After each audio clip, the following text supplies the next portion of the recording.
was gonna hit me. No! Makasining na araw, LP artist. Ako si Sofia Elisa F. Torres from 9 SPA1 Rondalia Specialist. Tumatakbo bilang isang sekretary ng likha. I chose to be a secretary of Likha because I believe na ang puso ng isang creative na organization ay hindi lang nasa art na ginagawa natin, kundi nasa kung gaano tayo ka-organize at ka-supportive sa isa't isa. Bilang isang taong talagang nagpapahalaga sa talents at passion ng mga young artists sa SPA, I am reliable and ready to actively contribute para sa success ng Likha. Akin ang likha ay hindi lang basta program. It is a community where creativity can truly grow kapag may maayos na structure at teamwork.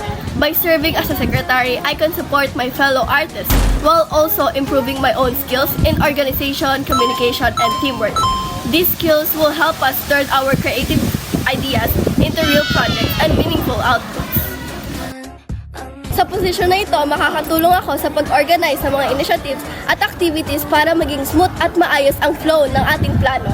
This is important lalo na sa main goal natin na dalhin ang SPA closer to the community at suportahan ang mas maraming estudyante sa pag-develop ng kanilang talents. Sa huli, naniniwala ako na ang likha ay hindi lang tungkol sa paggawa ng art, kundi tungkol din sa pagbibigay ng pagkakataon sa bawat young artist na maipakita ang kanilang talento at boses. With the right organization, teamwork at passion para sa sining, mas mapapalakas natin ang community at mas marami pa tayong ma-inspire na kabataan. If I were given the chance to serve as your secretary, I promise to do my best to stay organized, responsible, and supportive sa lahat ng SPA students para sama-sama nating may pagpatuloy ang paglikha ng sining na may puso at may layunin.